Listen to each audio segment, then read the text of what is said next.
Hello, my name is Sai Gauri and I am going to explain question number 2. This is circuit of op-amp as a differentiator. We are performing this experiment to analyze output signal with sinusoids and square waves at different frequencies. This circuit includes one resistor, one capacitor and one op-amp IC741. One terminal of capacitor is connected to the input signal which we are taking from frequency generator, and the other terminal of capacitor is connected to the second pin of op-amp which is inverting terminal, and one pin of resistor is connected to the second pin of op-amp which is inverting terminal, and the other pin of resistor is connected to the sixth pin of op-amp which is output terminal, and the at the third pin of op-amp which is the non-inverting terminal we are giving ground, and we are taking ground from power supply, and at fourth pin of op-amp which is minus VCC, we are giving a negative power supply, and we are taking from uh, power supply, and at seventh pin of op-amp which is plus VCC, we are giving positive power supply and we are taking it from power supply. uh, at second pin of at sixth pin of op-amp, we are taking output signal, and we are giving this output signal to the oscilloscope. Here we can clearly see the output signal. This is that output signal. This is data of op-amp as a differentiator. This is frequency ranges from 100 to 10,000 Hz, and this is gain in dB of 1 kilo ohm resistor, and this is gain in dB of 2.7 kilo ohm resistor. This is graph of gain in dB versus frequency in Hertz of 1 kilo ohm resistor, and this is graph of gain in dB versus frequency in Hertz of 2.7 kilo ohm resistor. So here we are clearly see that for 10,000 Hz we are getting 16 gain, and for here for 10,000 Hz we are getting 25 gain.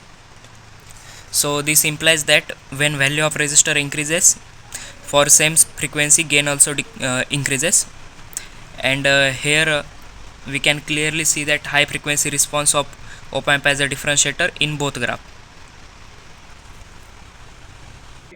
Hello, I am Gaurav Sulaso. I will be explaining question number 1 and its output waveform. That's an F1 integrator circuit. Here is our circuit integrator circuit. Here we have an resistor which is using after the input waveform, and this is a capacitor which is used for feedback. Other than that, we have a grounded connection with uh, the inverting input and non-inverting input, and other than that, there is a power input and VCC in plus and minus VCC. Here we are inputting a signal of 100 frequency 100 hertz and amplitude 1 volt peak to peak, and here is an output waveform, this one, and is an input waveform 1 volt peak to peak frequency, and output waveform has 13.6 peak to peak frequency. Here, on overlapping the waveforms, we can observe an phase difference of approximately 90 degrees. Here we have recorded the frequency response of integrator circuit in the white part with 1 kilo ohm resistance, and then in the blue part with 2.7 kilo ohm resistance.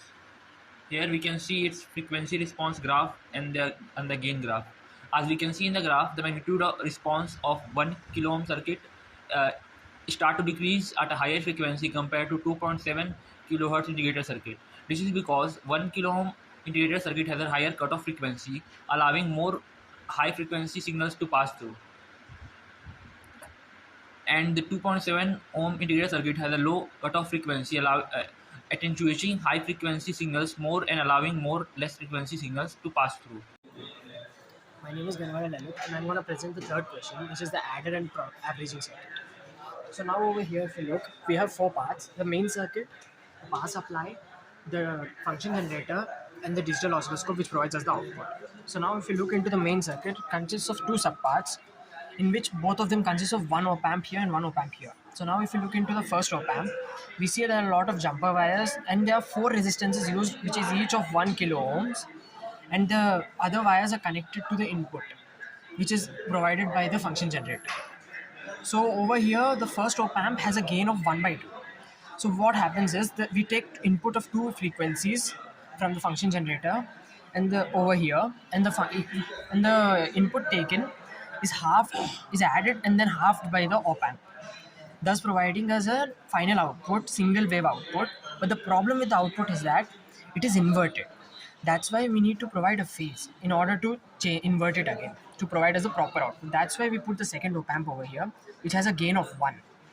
Thus, what it does is it only inverts the output which is present to provide us the proper function, and it consists of two resistances, each of 1 kilo ohm, and the non-inverting terminals of all the op amps are connected to ground, and some cables of the second op amp are connected to the output which is present over here. Now, if you look into the input values we took, for the DC power supply, we took an input of 12 volts. And if you look at the function generator, we took two wave inputs. Each one, the first one contains 1 volt peak to peak and 1 kilohertz frequency. And the second wave contains zero point 0.5 volts peak to peak and 3 kilohertz frequency. And both of them are sine waves. So while taking the output, we saw that there was a certain issue in handling the phase of both the waves. That's why over here we took a phase difference of 108 degrees. So now I obtained, adding all of them, we found an output in the digital oscilloscope. Over here, this is the input which is visible, and this is the output which we obtained. So now if you look for the input, found a voltage peak to peak of 520 millivolts, which is altering a bit, and the frequency we obtained is approximately 3 kilohertz. And after obtaining all of them, the output we see that it's a voltage. We found the voltage of peak to peak 720 millivolts. Thank you.